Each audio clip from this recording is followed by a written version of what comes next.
Do you love the idea of a bath bomb but find that your skin just doesn't like the cheap shop bought ones? Or perhaps you don't trust the long list of synthetic sounding ingredients? Well then today you are in luck, because we are going to be showing you how we create our own range of bath bombs using natural clays and skin loving oils, and the best part is they are 99.3% natural ingredients. Welcome to our channel. My name is Anne, and along with my good friend Wayne, we run this YouTube channel, and we also run the Sussex Handmade Soap Company, which is a small bath and body business based in the southeast of the UK. Now, when it comes to bath bombs, I'm actually quite lucky. My skin doesn't tend to react, so I can throw pretty much anything in my bath, apart from the toaster, and my body will not react to it. Many people are not quite so lucky and find that they do react to bath bombs, and a lot of that can be caused by what ingredients are actually put into the bath bomb. SLS is one of the main culprits for people reacting to bath bombs, but it could be a multitude of things. Today we are making bath bombs as naturally as possible, but also bearing in mind or keeping in mind safety as well. These bath bombs are 99.3% natural ingredients, and I will say now that I am absolutely not averse to using a bath bomb that does have added synthetic ingredients to create bubbles or to give a stronger smell, just because my body, like I say, is okay with that. If yours isn't, there is a good reason why you may want to stick towards the natural side of things. As I said, 99.3% natural ingredients. The only ingredient that is not wholly natural is polysorbate 80, which we are including today just because it helps the oils that we are using in the bath bomb to emulsify with the bath water, so that the bath doesn't end up slippery and you don't end up with an oil slick over your arms. If, however, you don't want to include the polysorbate 80, then by all means do not include it. Just bear in mind that the bath water may have a film of oil on it, so your bath will be slippery when you get out, and you may find some of the oil sits on your skin, which does not leave your skin feeling the nicest. I mean, it's okay, but it's just not as nice as including the polysorbate for that kind of emulsion and dispersal of the oil. But if you don't want to include it, don't include it. Right, let's get on and show you these beautiful bath bombs. And today they are really pretty ones. They are really a nice coloured. They are coloured really nicely with clays. We're topping them with some petals, and as I said, we are including some skin loving oils in there to just help add that extra bit of moisture and leave you feeling soft and smooth when you exit your bathtub. So today we are making our orange, cedarwood and lavender bath bombs with red clay. And these were actually our most popular bath bomb in the run up to Christmas. We nearly sold out of them, and they were, top of the charts in terms of what people were purchasing. So the ingredients, and I will put the amounts down in the description. I'm just going to talk you through the ingredients here. I won't mention amounts here, but they are down in the description if you want the full recipe and numbers. So in here we have got some bicarbonate of soda and we have got some cream of tartar. And bicarbonate of soda is essential if you are making bath bombs, as is citric acid. Other items can kind of be tweaked and changed, but the bicarb and the citric are crucial for that fizzing reaction. The cream of tartar we add just because we find that it helps our bath bombs to firm up really nicely. We have also got the citric acid, and we are using a ratio of half citric acid to bicarb. So just for reference, 800 bicarb, 400 citric here. And this again reacts with the bicarb and creates that fizzing sensation. Down to our ingredients just here, we have got our red clay, which we are using for colouring our bath bomb, and it will give it a nice kind of brick red colour. We have also got some calendula petals and some pink cornflower and some blue cornflower petals, and that is for our decoration on top of the bath bombs. If you're not a fan of floral things on top of bath bombs and getting clogged in plug holes, just don't use these. You don't have to include these, they are decorative only. We have also got our apricot kernel oil in here, and our polysorbate 80 is also included in here, and we are using palm-free polysorbate 80. And lastly, other than our water, we have got our essential oil combination. So that is fivefold orange, lavender and cedarwood atlas. And as I said, we've got a little bit of water just for our bath bomb mix. When it comes to the water amount, you might find that you need a different amount of water to me. So do experiment. If you find your bath bombs start to expand after you've made them, lower the water amount. If you find that they are too dry and crumbly and won't form, you may need slightly more water. Bath bombs are very finicky when it comes to making them, and humidity and even the area that you're in, how far above sea level you are, it all comes into play when forming bath bombs. So the water amount, you will have to experiment and find what works for you. Right, let's pop these to the side. And the very first thing that I'm going to do today is add my water into my bicarb and cream of tartar. And you could use a food processor for this bit, a mixer. We have got a KitchenAid, but unfortunately it seems to have developed a fault where it will either go at 0 speed or top speed. And I don't want it going at top speed when I'm trying to mix in fine powders because they blow everywhere. So today we are working by hand. I'm just making sure that I'm scrunching this water in. With bath bombs, you often find that you need to work the powders more than you think, just so everything is properly combined. If you don't, you could end up with oil spots and marks on your finished bombs. And I've had that many times, and it's a real pain. So now I just make sure that everything is really properly worked in. And you definitely get a good old arm workout doing this. Now that I've added in my water, I'm just going to sprinkle over my red clay. I'm going to tell you a little secret. I should have added the red clay before I added the water, but I forgot. So we're adding it in now. Yeah, normally you would add in the clay and mix the clay into the powders before adding in the water. Just helps combine everything a little bit better. And I'm going to work this in until I can see no more white flecks. As you can see just down here at the minute, you can see the white flecks where the clay hasn't mixed in properly. So I'm going to work on this till I can see no more white flecks. So using a mixture of just really scrunching it with my hand and pulling it up and rubbing it between my palms, I've managed to incorporate most of that bicarb, cream of tartar and clay. I've got to say, working at a height like this is really difficult to get my hands into the bowl. I could do with having a slightly lower table for this. And I say, when it comes to bath bombs, I kind of like to say it's the opposite of if you've ever been taught to make pastry. With pastry, you're taught to be quite delicate. I was always told never to get my palms dirty when making pastry, and it's always fingertips. Bath bombs do the opposite. Really get in there, really scrunch it up. Now that everything is nicely combined, I'm going in with our essential oils. And I'm also going to go in with our apricot kernel oil and our polysorbate 80. And I'm going to get them worked in a little bit first. And then what I'm going to do is, as you can see, there is quite a bit of residue left in these little pots here, both this one and the one that had essential oils in it. One great tip I find for getting all that residue out is pick up some of your mix, smush it into the container, and then use your finger to just work it round and pull it all out. And this works quite nicely for cleaning out the little containers that you've had your oils weighed out in. That's pretty dry now. And again, with the essential oil one, we'll do the same. Going in, smushing it about, and getting all the powder out again. Makes it a heck of a lot easier to wash them up as well.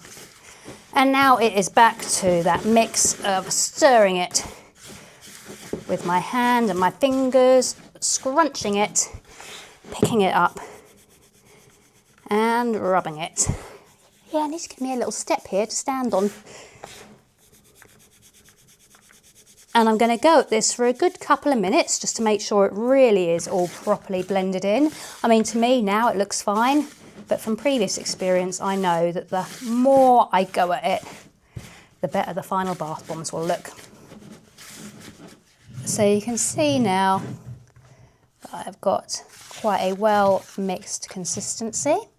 So I'm going to go in with my citric acid, and I know that some people add in their citric acid at the start with their bicarb.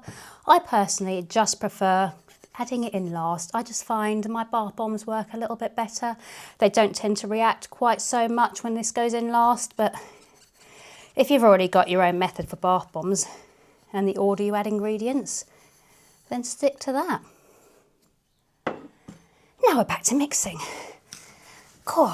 I'm almost out of breath. This really is like a little workout. And I have had people ask me why I don't wear gloves when I'm doing bath bombs. They say it'll wreck your hands and your nails.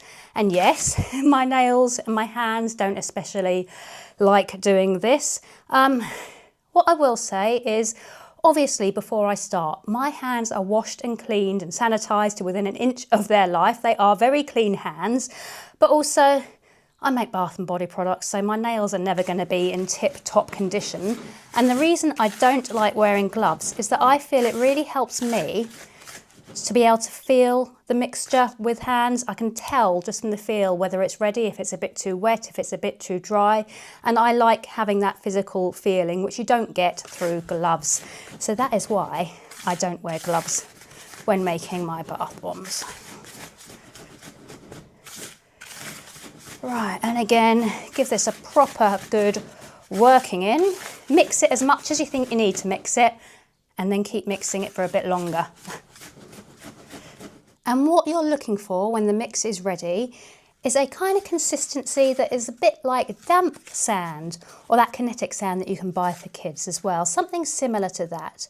And I'm looking for something that I can pick up, ball into my hand, but then when I drop it, it's easy to break it up back into nothing. So that is the kind of consistency you are looking for. And I'd say now that we are good to start moulding our bath bombs. So for moulding our bath bombs, I've now got our bath bomb drying mould, which will keep them nice and round on the bottom so they don't go flat. I got this from, I believe it was So Posh. I've got the scales because I am going to weigh our bath bombs, and I have got our bath bomb mould, which is a 2.5 inch mould. Today, I'm going to be filling our bath bomb mould with 210 grams of mix. This is quite a lot, and it does mean the bath bombs will not float, but we're not going today for the floating, spinning, you know, putting on a show kind of bath bombs. These are ones that are going to sink, but they're going to fizz, and they are going to release all that lovely clay and oil into your water. So these are more kind of spa bath bombs rather than let's put on a show bath bombs, if that makes sense. With our little flowers, I'm going to mix them up so that we have a nice mix of flowers, so that every bath bomb gets a little bit of each petal into it. And I'm just going to take a pinch, you know, and drop it down into the centre of the mould.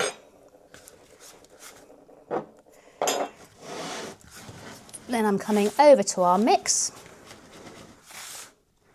and I'm scooping up just handfuls of it, pouring it on top of those flowers, and I'm just going to fill the mould until it gets to 210.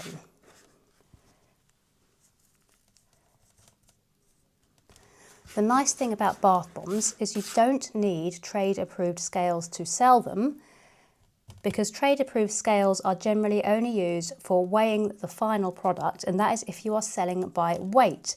Bath bombs you can sell by piece rather than by weight because they are a single-use product. So that means that although I'm weighing mine, I don't need my trade approved scales to weigh them because it's not a requirement, which is brilliant. 206. 208, 211, which accounts for that little bit that I spilt just there. Then what I do, I get the top of the bath bomb mould, I place it on, then I whip the scales out of the way so that I'm not putting pressure down onto my scales, and then I press firmly which again is difficult to do from height because I can't get my full weight behind it. But as you can see, I do press pretty firmly when I'm doing our bath bombs just to make sure they kind of stick and they don't fall apart when I open them up. Then I go back and forth just to get off the excess over the bowl. I use the edge of my thumb to just wipe off the excess. And then if needed, I give them a little tap on the top, turn it over, tap on the bottom, and then release them. And there is our first bath bomb. When it comes to actually unmoulding them, I do prefer to unmould them. Ooh, a little tap on the side. I prefer to unmould them from the bottom so that I can turn them out onto my palm, bring them over to our drying tray and drop them in like so. So there we have our first one completed. I will run through another one with you and then I will do the other 4 off camera. This will make us 6 and then we will see what they're all looking like. If at any point your mix does start to dry out and go crumbly, you can try spritzing it with a little bit of water. But hopefully, because we're only making 6 today, unless I chat for too long, I shouldn't need to do that. So a little bit of flour going in there. Back to our mix. And then filling up the mould. And I'm always quite messy when I do bath bombs. I see some people who are incredibly neat and tidy, but that just ain't me. I'm certainly not an incredibly neat and tidy person. Just ask Wayne.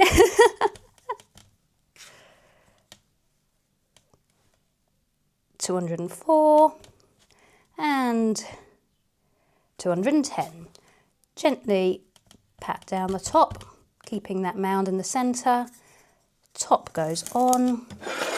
Scales come out the way. Use my superpowers to press it down firmly. Give it a good squeeze.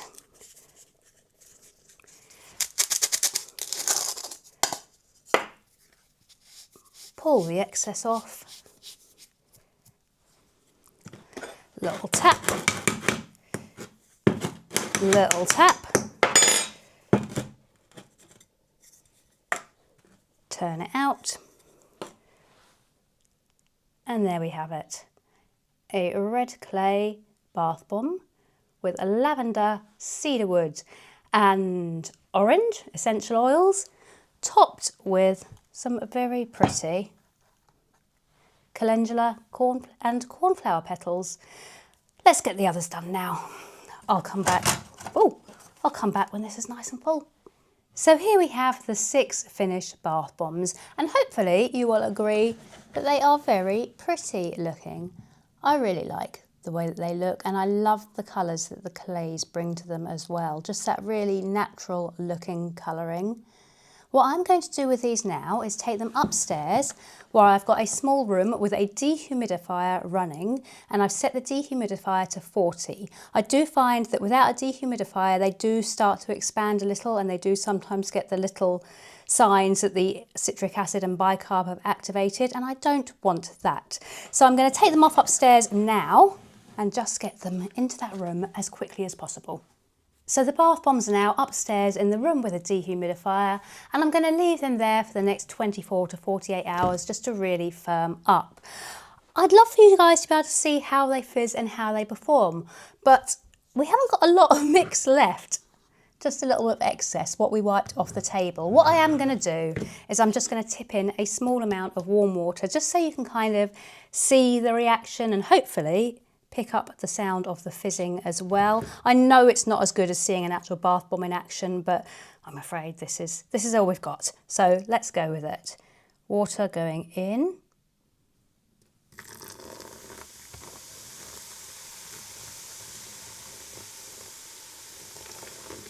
So there you go. that is my demonstration of what the bath bomb will actually do when it is in the bath. I'm afraid it's the best I can do. Those bath bombs are a sale. I can't be affording to use them just for the sake of it. But yeah, it fizzes nicely, as you've seen. They will sink, like I said, but they give a really nice scent. Like the scent coming off this, it's powerful, but it's not overpowering. And it is a really nice spa-like scent. And if you look in here again, you can see why I said if you're not a fan of botanicals, just leave them out. Obviously, this is quite a lot of botanical in terms of the water amount. But if you don't like them, just leave them off or remove them before you use the bath bomb. The clay will not stain the bath. What you might find is that you'll get a slight residue of clay around the edge of the bath. That will rinse away. So after you've emptied the bath, take a shower head if you've got one, give it a quick rinse round and the clay will disappear. If you haven't got a shower over your bath, just a quick wipe with a wet washcloth. A quick wipe with a wet washcloth. There you go. A quick wipe with a wet washcloth. A quick wipe with a wet round the edge of the bath, and that will get away the residual clay. If you enjoy our videos and you would like to support our channel, then please feel free to buy us a coffee just here. As I've said many times, all the money we receive through buy us a coffee goes straight back into the channel. And if you like our videos and you're not subscribed, why not? Hit that subscribe button right now. And hit the notification bell so you find out when we upload a new video. Also, leave us a like, give us a comment, say hello, and that's it. Right, we'll see you next time. Have a lovely day. It might even be Easter weekend by the time this video goes up. If it is, have a lovely Easter, and we shall see you next time for something else. Bye for now. We